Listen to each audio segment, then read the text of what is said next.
On this episode, we had on Tina Caul. She is on track to sell over 1,000 homes this year. She talks about her FSBO scripts, her expired scripts, how she built her business, how she moved her business from Michigan to North Carolina, how she's built a massive downline, and how she's pivoted to social media. The Broke Agent presents Over Ask Podcast. Welcome to another episode of Over Ask. Today I am so happy. I've been talking about Tina to Eric Eric, I've been talking about Tina for so long. Nonstop every single day. Since you won't stop talking about her. I was like, we need to get Tina on the podcast. She's a complete boss. And I'm looking at these numbers just in your Instagram bio right now, Tina. This is Tina Caul. For people who may not know, I don't think many people would not know by this point. You are a force to be reckoned with in this industry, but it says you have 700 plus homes sold year to date. Correct. This year. Jesus. Yeah. Oh my God. You are a top 125. Oh, well, you could just say you did. Get to that. Top 125 leaders with Success Magazine. You're a TEDx speaker. And I had the pleasure of watching you speak. I actually had to follow you speak in Boston about a year ago, and we'll get into that. But Tina, thank you so much for being on the show. Well, thanks for having me, guys. I'm excited. I'm excited because we spoke together in Boston. That's how we met. You had no clue who I was. I knew who you were a little bit. And then I was like, okay, is she just like another agent who's going to say you have to like get on TikTok and shit like that? But then you came up and you talked about how you started so traditionally with like cold calling and just like the traditional methods of real estate. And that's, would you say, pretty much how you built your business off cold calling? Yeah. Well, going back to, I've been in the business industry for 21 years. And so I started in Michigan when I was 23 years old. So I was very traditional then, meaning classically trained by the people that were in my office. And so I never really got over 20 deals because that was what they did. And we were top producers, pat on the back, 20, 25 deals. But then as the market crashed, I needed to figure out, my income went from 150,000, which I thought I was rich because my family was poor, and down to 40,000. And I was like, well, shit, this is not going to work. So I ran into a coach. I always say I found a magical fairy who was Mike Ferry at the time. And I hired the coaching company immediately because I saw other agents that were like, my age making 500 grand a year. I'm like, well, if they can do it, I can do it. And I did. I that first year I hired the coach and they taught me skill-based training, get in the office at the right time management, learn your scripts, for God's sakes. You're not a real estate agent, you're a salesperson. And so that was where my mindset shift came in, like, oh my God, I am in sales. I have to learn some scripts. And from there, I was able to catapult my business with the smile dial, make a pile mentality. What sort of scripts were you learning from the Mike Ferry organization? Was it expired listing scripts, FSBO scripts? It was a little bit of everything because, it expired and FSBOs were the bread and butter, right? So I learned that I could get into the office and my first 7 years, I waited, I let the day happen to me. Whereas the next phase of my life, I took control of the day. And the first 3 hours, I made outbound calls to my sphere, to neighborhoods, to anybody that would listen. Expired FSBOs, yes, but also circle dialing. And my goal was to speak to 20 humans a day. And my goal was to make an appointment. My job was to make an appointment. Every day I started with 0. I didn't look at my board and go, wow, I have 10 pendings. It was like, no, I'm broke today. I have to go find new business. And so it was those scripts, but then even, price reduction scripts, even just tactical ways to get a person to make a decision for the betterment of their life, right? So I needed to be a professional decision maker upper. I need to get somebody to a yes or a no, not a maybe. And so all of those conversations really made me a better communicator, a better real estate agent, and ultimately a better salesperson. So once you flipped your mindset and you got the coaching, how long did it take for you to see a change in your business?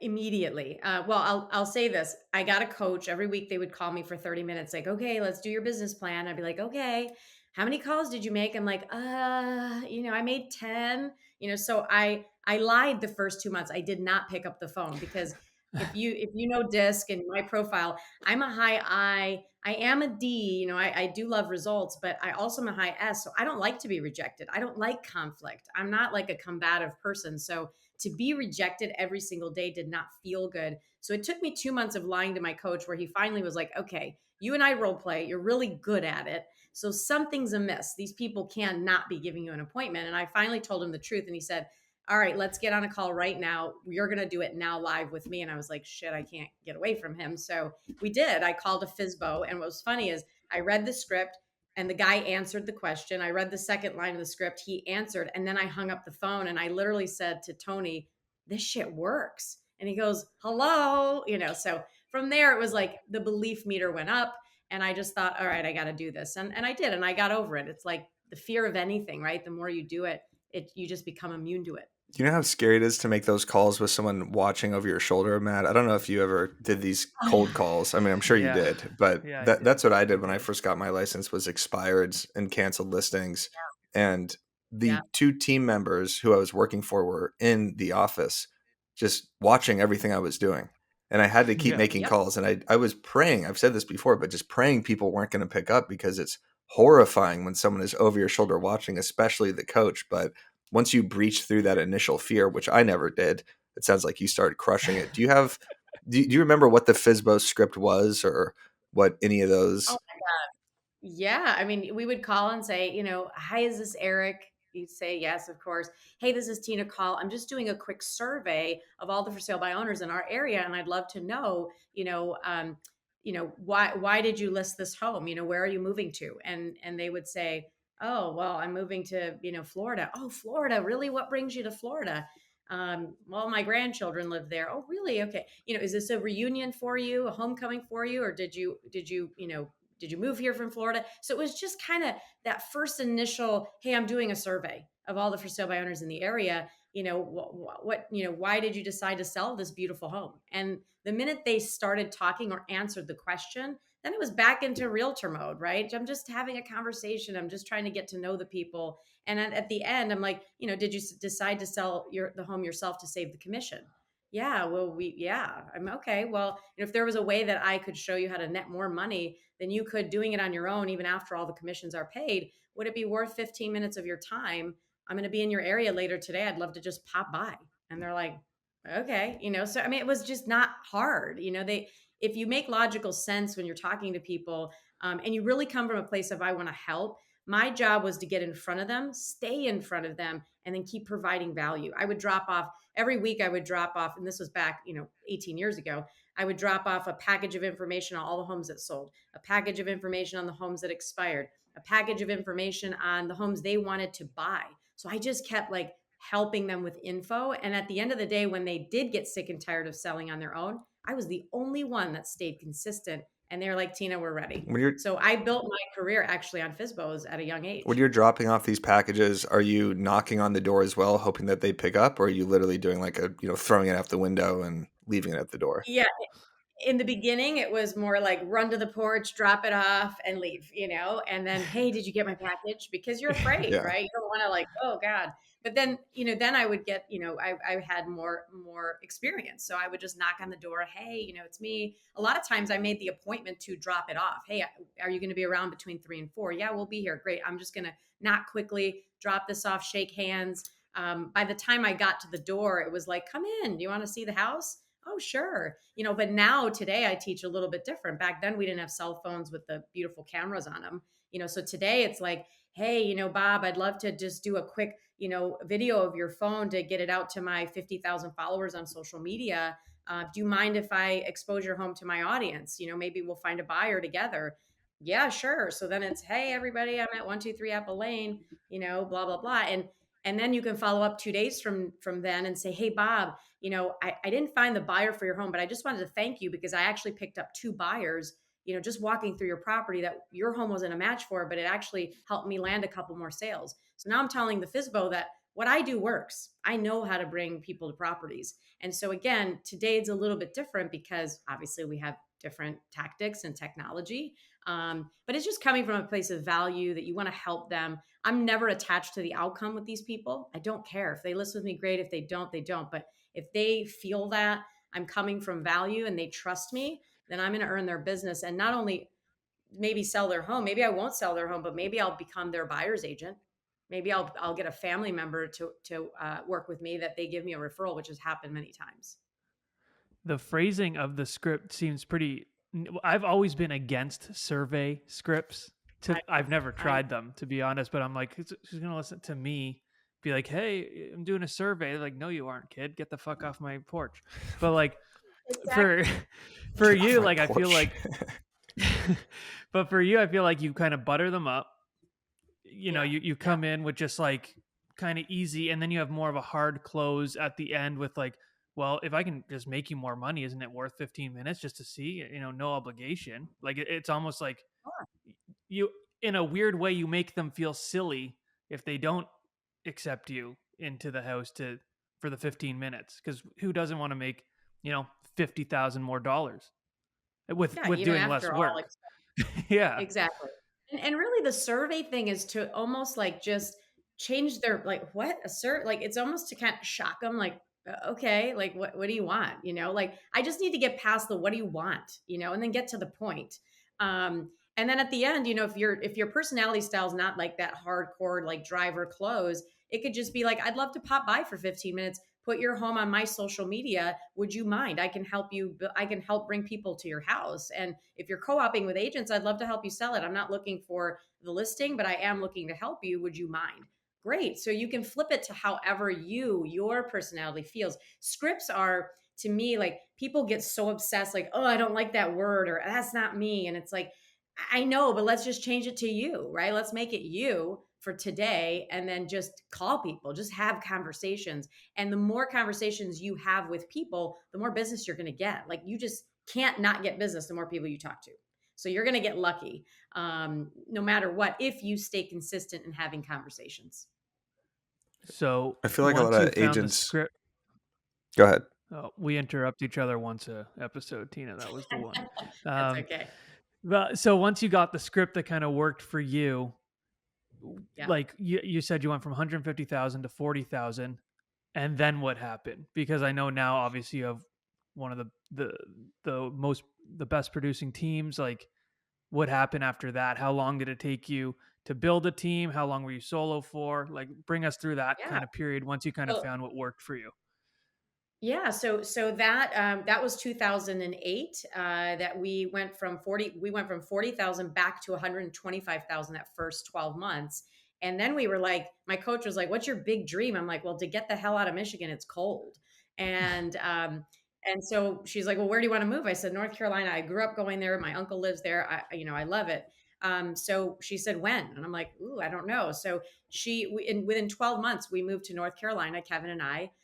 He was making about $150,000 as a 30-year-old, and I was making 125. So for us to leave 250 grand on the table in our, just turning 30, our parents thought we were nuts, and we were leaving for sunshine. They're like, "You have the best career here. You have the sphere here. Why the hell are you going?" I'm like, "We're not chasing money. We're building our life's blueprint."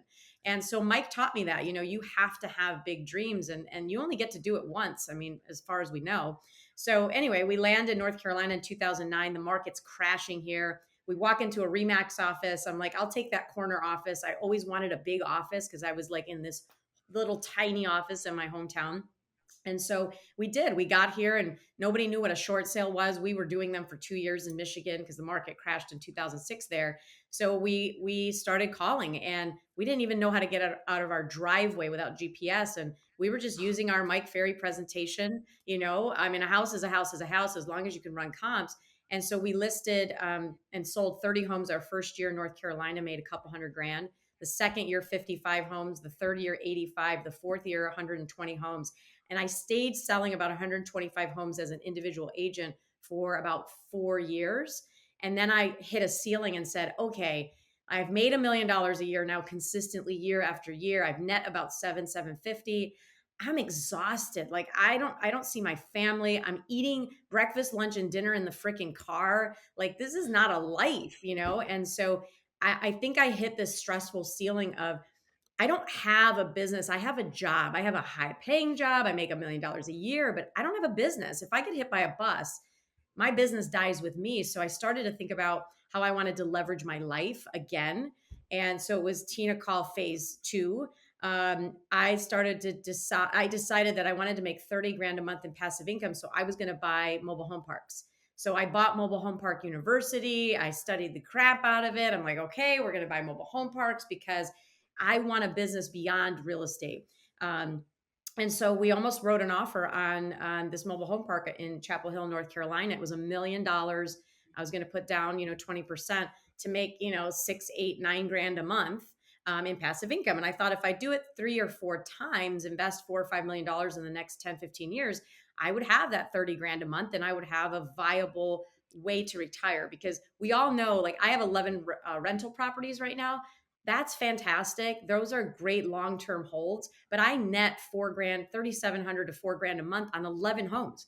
I can't live on 4 grand a month. Like, I'm bougie now. Like, I got a decent life and nice house and nice cars. So it wasn't a good strategy for me up front to buy a lot of doors and a lot of headaches, for that return. So I needed something bigger. And then, of course, I was probably the biggest hater, I admit it, of EXP Realty in the world. I hated everything about it.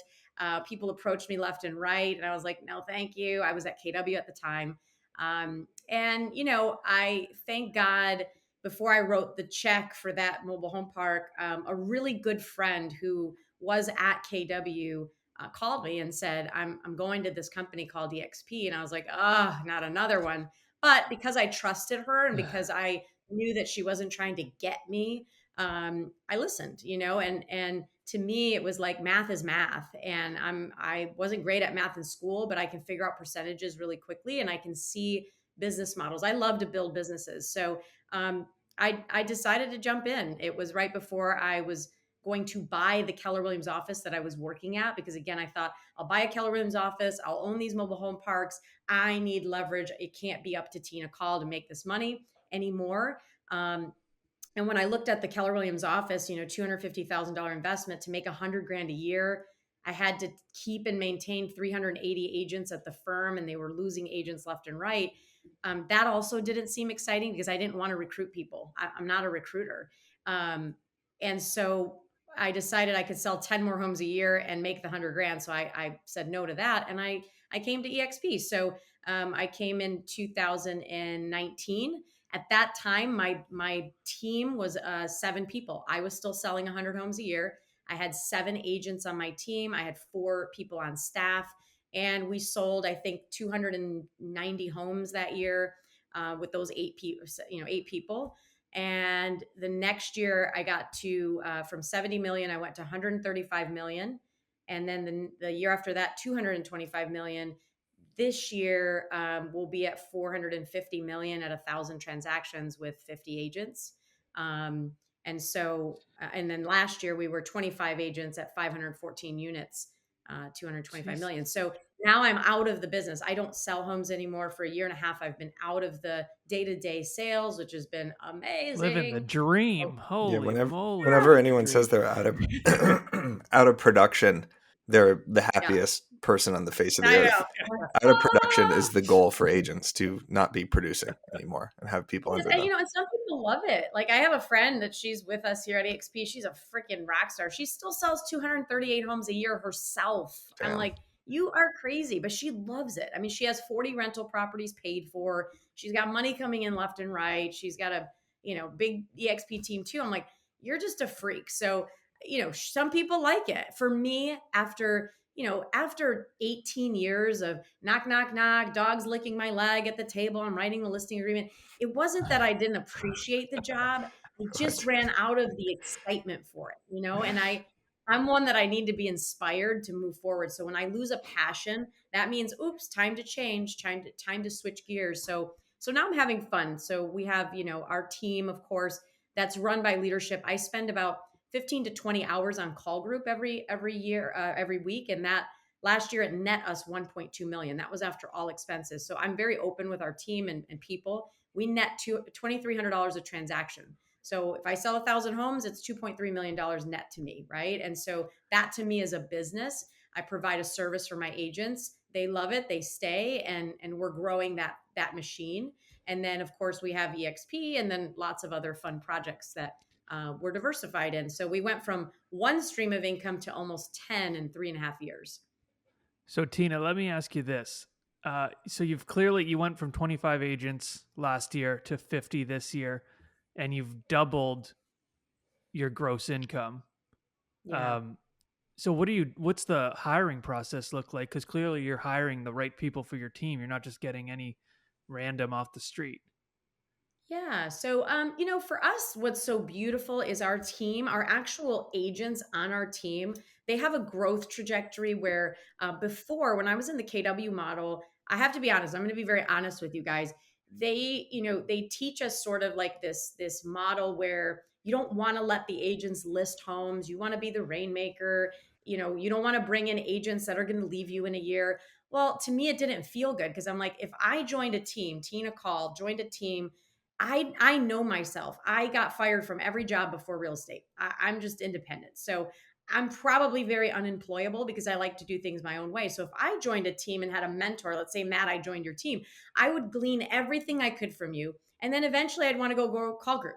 And so you would see that in me and go, I'm not going to hire her. She's just going to take all my magic sauce and run with it.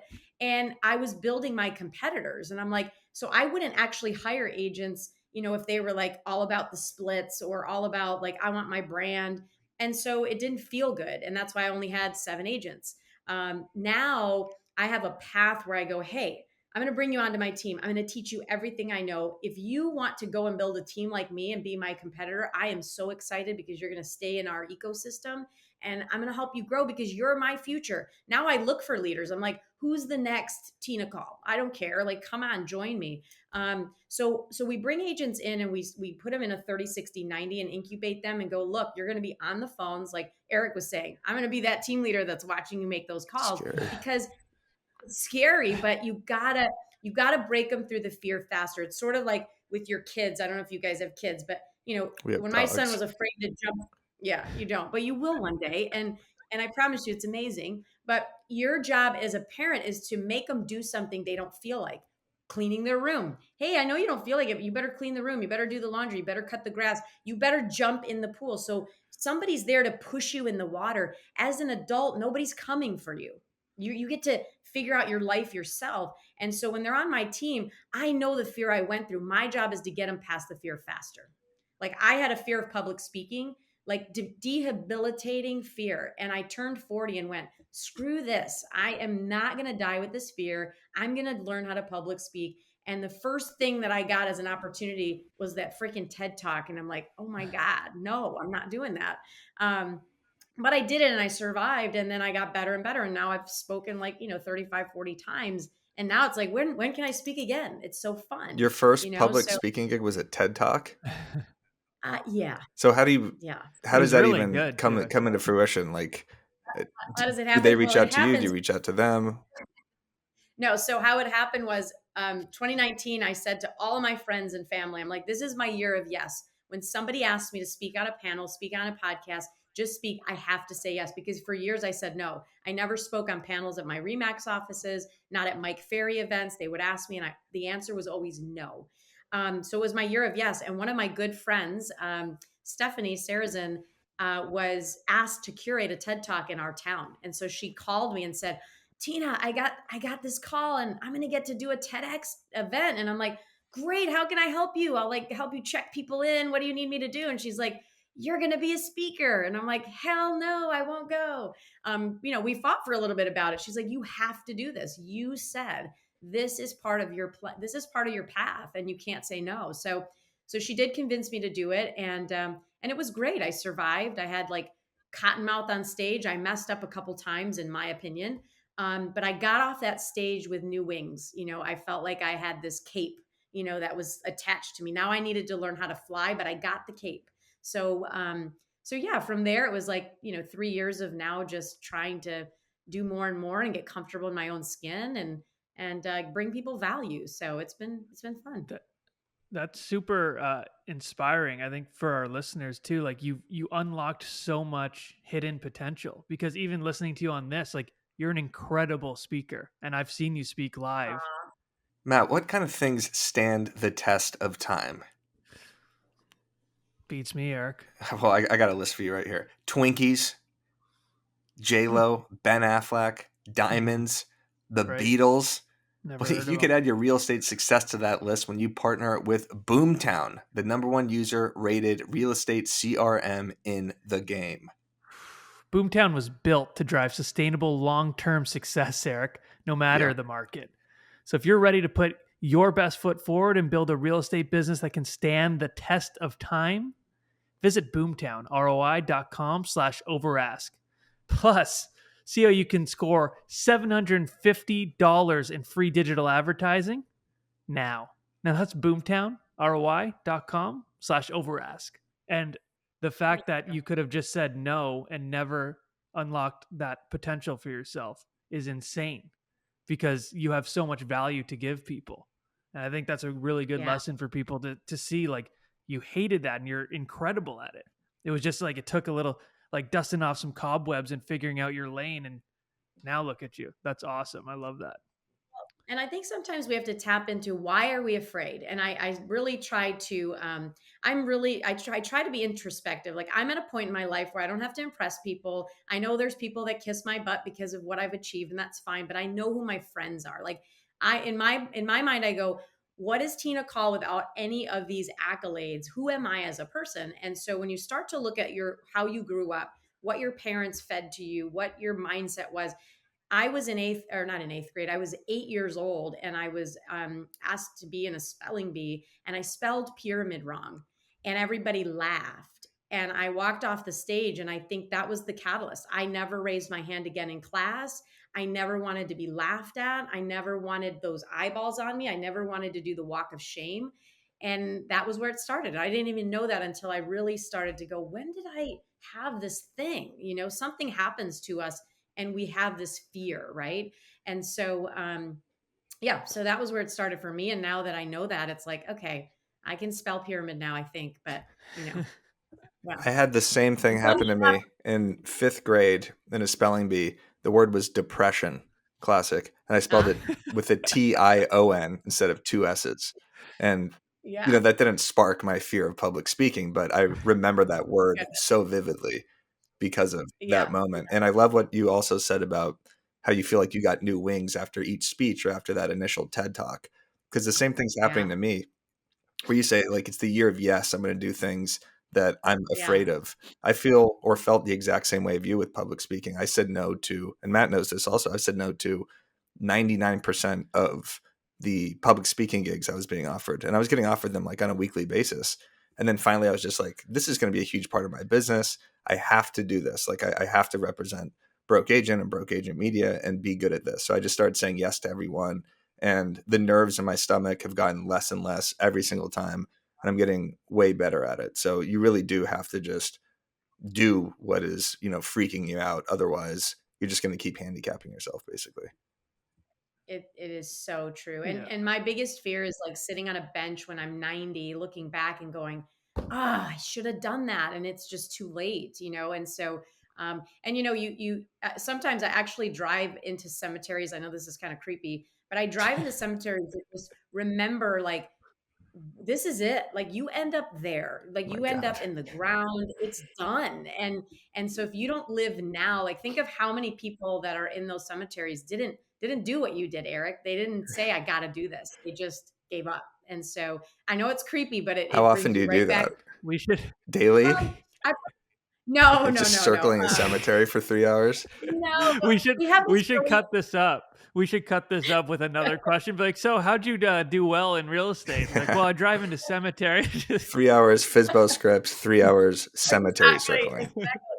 No, there's a beautiful cemetery in our town. Like, it's this really lovely, like, old, beautiful little cemetery, and you just could drive right through, and it's so peaceful. I'm not like Oh, eating lunch well. under a tree there. I just drive through, sometimes pause, and I just, like, just kind of go, this is it. Like, this is where we end up. And Yeah. I probably do it once every quarter, because that's where, like, I'm over by that side of town. And yeah, I just kind of say hello to the dead, pay my respects, and puts me right back That's into, you better do the things you want in life, because this moment is going to be, you're going to end up here. So going back to your experiences. It's funny you both had the same experience. I think that's actually kind of a cool little thing for everyone to do. Like, whatever your fear is, to look back on, like, maybe you can see where that's stemmed from, which might yeah. help everything, which is awesome. It's funny because I had the exact opposite experience. I had to do a book report in grade 5. I didn't read the book, and then we had to do a presentation of acting out certain chapters of it, and I didn't read it, but I was like, I can do this. And I acted out. It was a skateboarding book. And I did this skateboarding thing, and everyone laughed, like, thought I was so funny. And I loved it. And I got so much like joy from it. Energy. And I got Yeah. like an A+ on the presentation. And I was like, oh, I want to do this shit. And then I became a realtor. Look at you now. Now you're Yeah. famous. Yeah. I But that's love it. pretty Well, cool. I mean, I love that. yeah, it is fun. But I mean, yeah, you have to look at that fear, dissect it, and then decide, right? Decide is shedding something. You're making a decision to go, no, I'm done. I'm 40. My God, get a life. Like, we got to get over this. I want to touch on one thing you said earlier about how you went from Michigan to North Carolina and just built your business immediately. I feel like there's a lot of agents that, feel suppressed by their job because there's no movement. Like if I wanted to move to Arizona when I was doing real estate, I would have no Rolodex. I would have, well, I'm actually from Arizona, so I would. But say I wanted to move to Michigan, I would know nobody and have no idea where to Right, start. So what's some right. advice you could give to an agent that's moving locations? Like what's the first thing they should do when they set up shop? Oh my gosh. So yeah, the first thing they need to do is, well, really do their homework to see, like, where are people moving to, what part of town has a lot of movement. I would pick 3 or 4 neighborhoods that I absolutely see a lot of movement in. I would buy a dialer, Vulcan 7, Mojo, whatever. I would hit new expires and get really good at, when people go, oh, I don't like cold calling. I'm like, okay, well, then what are you going to do? I'm going to call my sphere. Okay, well, you have to call them out of the blue and interrupt their day and ask them if they know who's selling, or who's buying or selling. And then what happens when you run out of them? Who are you going to call? Because the list of the people that you don't know is bigger than the list of people you know. So you have to talk to people. And so I would recommend that they talk to 20 people a day. And so or actually 15. We call it a 3x5 plan. So 5 people, 5 people you don't know, and 5 people that you've been working with. So if you can talk to 5 people a day, 5 days a week, you're going to have a huge business. So you have to start getting good at interrupting people. The first people that are raising their hand to say, hey, hello, I have a listing right here. It's an expired, right? Their agent listed it. They failed to sell. Most likely it's overpriced, or the condition's bad. So if you have people raising their hand over here and people over here going, hey, I'm selling my home, but I just don't want to pay you commission. Well, let me get good at that objection. Let me get good at this objection. Now I have 2 literally hand raising listing opportunities, which if you don't list, you're not going to probably last. So I believed in becoming a strong listing agent. So I would definitely go after those. And then I would target those neighborhoods and do like massive open houses. When you get a listing, maybe you ask somebody from your firm, if you don't have a listing yet, can I hold that open house? Great. You invite the neighbors the hour before the open house. You knock on the doors, you shake their hand, you bring them in, right, for the little champagne and cheese or crackers, whatever, the hour before. Then you speak to the public. Then you go knock on the same doors when you sell that property. We usually, whenever we list a home, my team knows that when we list a home, it's not just to sell that home, it's to get another listing and to list another home. If we haven't listed another home in the neighborhood from our marketing, we've missed it, right? Like, we've missed it. So I think it's doubling down on the scripts and dialogue for expired FISBOs. Those are the hottest leads. Then picking those 3 neighborhoods that you're going to become like an influencer in. And then hitting those neighborhood hard with like one piece of marketing. So not a postcard, but I do this 4-page brochure. I'm looking at it right. Oh, actually, I've got it right here. So I do this 4-page brochure, right? And so it's neighborhood specific. It goes out every month, every month, every month. And when people see your face every month, every month, every month consistently, and these cost me $1 plus shipping. That's it. Jeez. When they see your face every month, every month, every month, they're going to think you sell everything in the neighborhood, and eventually they're coming back to you. So I would double down probably on those tactics. That's you just gave, you should sell a blueprint on relocating realtors. I mean, Right? that's Let's all do you it, Matt. need to Start take it. this sector. Well, let's do it. Let's go. I'd Let's love to be in business with you in some capacity, Tina. Anything you Yeah. need, I'll mop your Yeah. floors. Okay, good. Just to, yeah. So if you need someone, I'm pretty good at that. Now Okay. Yeah. such you've had such a successful business, mainly on traditional methods like open houses, cold calling, referral, mail, direct mail, things like that. Um, and most people would kind of ride off into the sunset with that. You're doing well. Why? But you also have a huge social presence now. So what was the? Why did you do that? Did you like? What was your mindset there?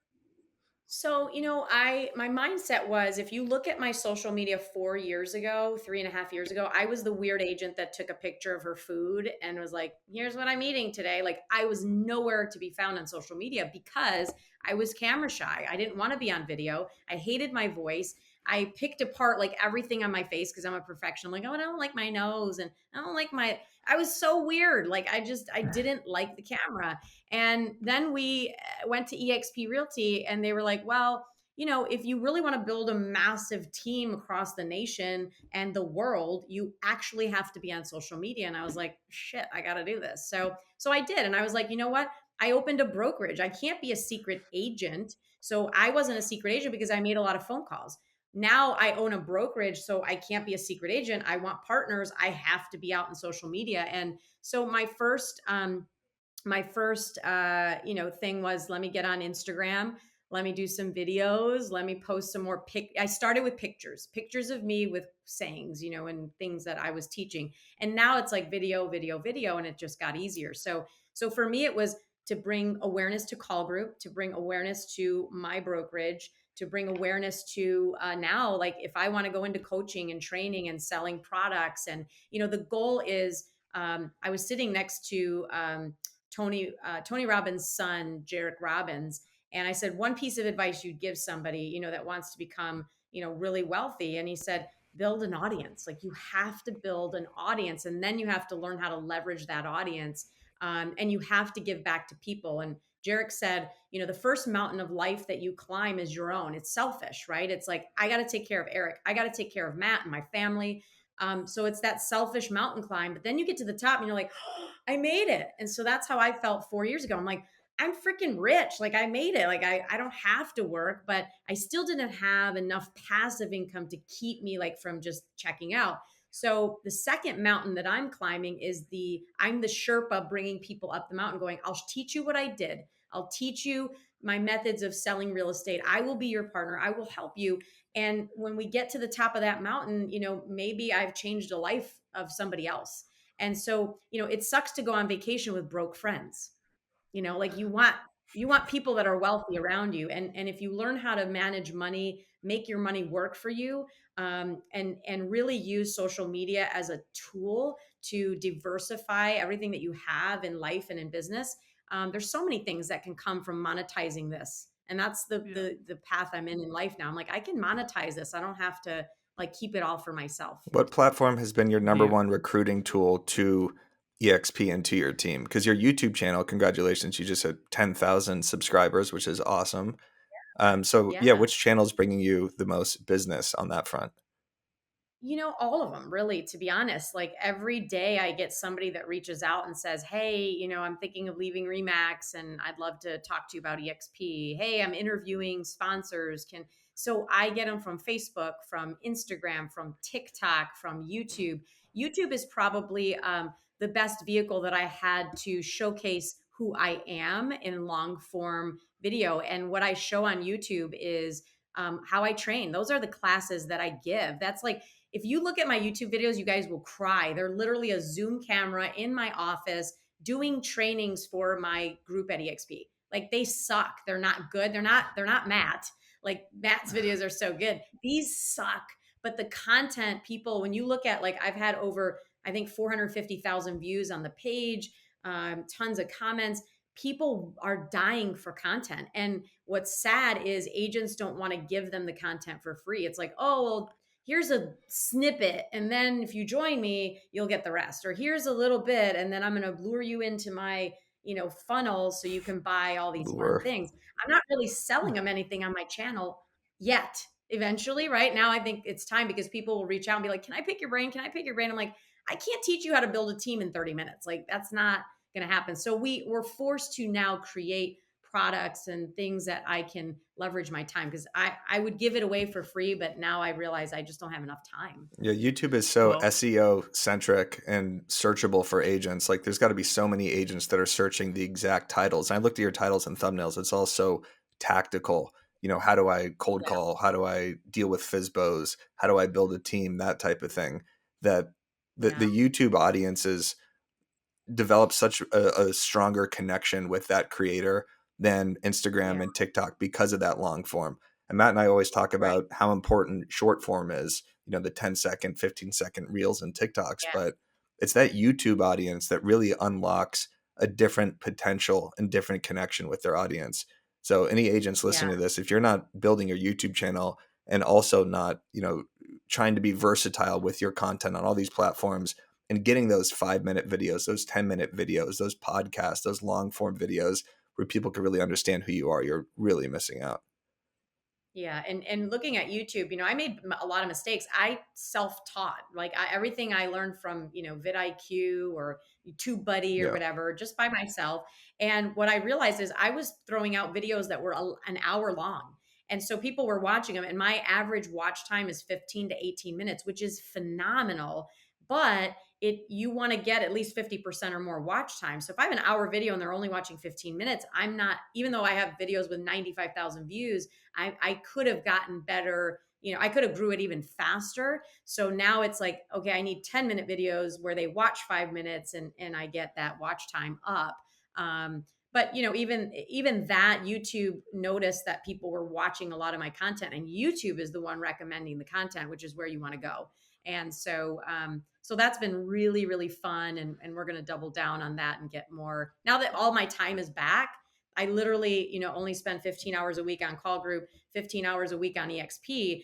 I have a lot of time for Tina Caul. And so now we're going back into the media and social and really spending the time and money to get the staff around building it. well, just your overall outlook on social is awesome. Just awareness. I think people forget about it's just awareness. That's all social Yeah. media should be. It's like that billboard you spend so much money on, coming off the highway. It's that, but it just follows people around and it's free. Like that's all Yeah. you're doing Yeah. with social media. So it's like try and find a way to like get on social and then bring value of any kind, something that people want to see, whether it's funny or analytical or whatever it is, whatever your angle is going to be, bring that to the forefront because it's all about awareness now. And I'm sure you're Oh, like a true. local celebrity. I mean, I picture you going to like the grocery store, slow mo walking out of your car, and people probably taking like TMZ's probably after Tina Caul at this point. Or Holy Yeah. I the shit! cemetery, people are rising from the dead, crawling out of their Yeah. graves to say hello to her, pay respects. Oh, Yeah. they are like, she's here. It Yeah. must I be don't think once a so. quarter. Tina is in this part of That's town right. again.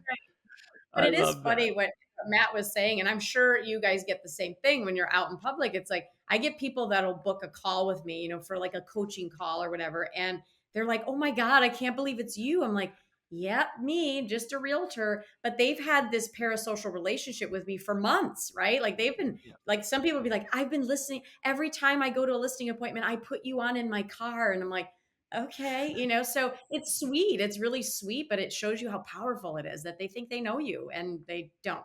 Yeah. I So it's you're so, I don't know, you're just so awesome. I spoke last week at just a small mastermind, and a lady came up to me after and she was like, I want to do what you do, but I think because I'm a woman, it's not gonna translate, or like I can't get on social because they're gonna say this and this. And you're just such a boss. Like I just think that's so like there's I none of don't feel that that with way, you. Matt. but there's like none of that with you. And I see like the struggles of other, and I know you have an actual page for this, um, empowering women, correct? Yeah, yeah. We just started it 2 weeks ago, and it's where because you know what I hate about. I'll be honest. Um, I don't like things about the brokerage that I'm in because people have that stigma. You know, I hear like, oh, it's a pyramid scheme, and I'm like, well, it is a pyramid, but so are all businesses, but it's not a scheme. And what's funny is the word that I got And you wrong. can Remember, I spell listened to your yeah, I was gonna say. pyramid. And now I'm like, oh my God, pyramid has always been in my life. And it's changed my life. So it changed my life at 8, but guess what? It changed my life at 42. So interesting, right? Connection. But you know, it's that thing where I built Empower because, and we've only been like, we started it 2 weeks ago. We have like over 1,000 women in it. It's to bring all the brokerages together and to empower women to talk about money, to talk about wealth building, to really like I don't know everything. I just know a little bit and you know grew my net worth, you know, exponentially in the last few years, but if I could gift that to someone and it changes their life before 40 and they're 25, my God, like that tribal knowledge is huge. And so I don't know what I'm going to do with the group. Can I make money off of it one day? Sure, I can. But I usually start things for free, build a lot of trust, and then when I do decide I'm going to do something for money, people go, yeah, she's authentic, so you know I trust her. And that's just how I Yeah, am. you could turn on Yeah. so many other different revenue streams with these groups and these audiences, with your speaking, with masterminds, with monthly payments in your Facebook group or the 1,000 women to hold Yeah, events and stuff. Like there's yeah, so much untapped potential. That's why this industry is so fun that agents could find multiple lanes of income through social media, through coaching, through masterminds, through all these groups. It's really fun. huge. Do you want to be my agent, Eric? I like that No, idea. I don't. I am building broke agent media. You don't want me as your agent, trust me. I'm just kidding. But you're right. You are so right. Like there's so many things. But then you have to decide too. I gave a lot of my life up in real estate. I gave my life, I gave my time away, and I don't get that back. And so at some point, you can out earn the money that you can even spend.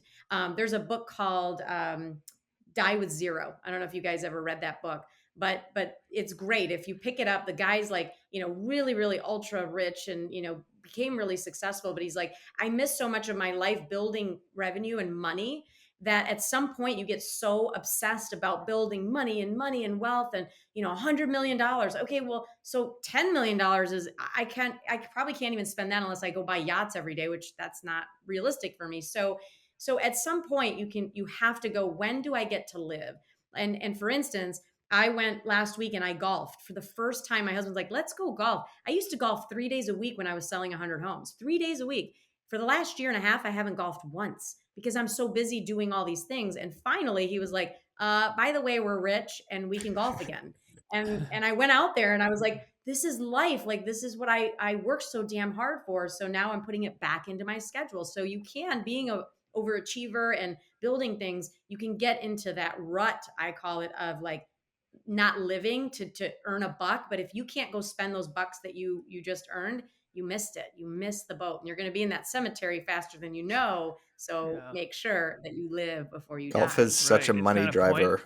Golf is such a money driver for me too, where I just think I just want to play the nicest courses around the world. And golf is so expensive. Like it could be $300, $400 a round, depending where you're playing. Right, And I'm always right. thinking like I just have to make enough money where I could fly to North Carolina and play. What is Pinehurst is there, right? Pinehurst, Yeah, yeah, come guys, let's and do just it. play these So courses around. So that's that's awesome that yeah, you get to golf again. I don't golf. I yes, do not golf. As you yeah. can You probably need to see from start, my, Matt. I Fun. would love to. I've been saying for the last 2 years I would love to, but I have not started yet. But I agree, it's all pointless if you don't enjoy it sometimes. That's right. That's right. We can. Yeah, Exactly. absolutely, Exactly. absolutely. Quote. I always end with a fantastic quote. I'm known for my quotes these days. Yeah, your last Had few a have been banger crushing it. last week. Yeah, I mean it's been pretty good. I'm on a roll. What I don't was know the if I'm one just last week reading again? books and stealing quotes. Oh yeah, Tina, check out my quote. I'm not. I honestly, guys, don't kill me if I saw this somewhere. But for right now, I think it might be my quote that I've said. but it could not be. But I said, what did I say, Eric? Oh, your wins give you credibility, and your failures make you human. Ooh, that's good. That's Is that a good. Tony I'm Robbins not sure quote? if that was. It might Yeah, be. Who did Tina, Matt maybe lift that check from? that. I don't know. I've never heard it before. I thought it was good. But you know, when you do Yeah. that, sometimes you think you have your own idea, and then you just saw it somewhere else. So I'm not Yeah. taking, but it Cryptonesia. could be mine, folks. And That's right. That's right. if it is mine, I may be a genius. I may That's write right. a book I on love it. quotes. Yeah. So Well, I'll give you. we'll see. I'll give you guys my favorite quote. How about that? Okay. Please. Ready? Don't just say mine. Don't say mine. Yeah. Okay. So, some people will never like you because your spirit irritates their demons. Oh, I like That's that. good. I've never heard that. That's like Is if that you're yours? around like a real happy person at a party, someone who's trying to like hype you up and stuff, and you're miserable in the corner and you're pissed at yourself that you're not as happy as that person. Speaking from personal Exactly right. experience here. Yeah, that makes complete sense. Exactly right. Yeah, because no matter how inspiring you are, no matter how much good you want to do in the world, there's always somebody that's like, "Oh God, look at him, look at her. Who do they think they are?" And you're like, So yeah, I've learned not to dim my light anymore around people because I used to do that more often. Like, oh, I don't want to be too successful, but now it's like, yeah, whatever. We're helping the people that want to be helped, and we're having fun. Yeah. So I love that. Well, that's a great ending quote. You outdid me today, Tina. Thank you so much for being You're on welcome, the Matt. episode. I was so excited for you to come on, and you delivered like the TEDx speaker you are. Thank you, Eric? guys. I'm honored to be on here. So In the kingdom of the blind, the one-eyed man rules, Matt. That is my favorite quote. That's Eric's. Yeah. that's good. I like Tina, it. where can Well, you guys are Tina, where can the people follow you? Let's get that Instagram number up, those TikTok numbers up. Let's get her YouTube subscribers to 20,000. I mean, that would be amazing. So YouTube is just Tina Caul, right? Just Google Tina Caul YouTube. You'll find me. TikTok, which is new. I'm up to like 2,000 followers. That is Empower by Tina Caul. EMPWR by Tina Caul. And then Instagram's Tina Caul. And Facebook's open to everybody. It's public. It's Tina Caul. So you'll find me. Just put my name somewhere. You'll Tina find Caul, me somewhere. CAUL. CAUL. Yep. Call group. That's it. That's Call my group. brand. That's right. Sweet. Love it. That's Well, right. Tina, thanks so much for being on. Thank you, guys. You're awesome. The Broke Agent presents Over Ask Podcast.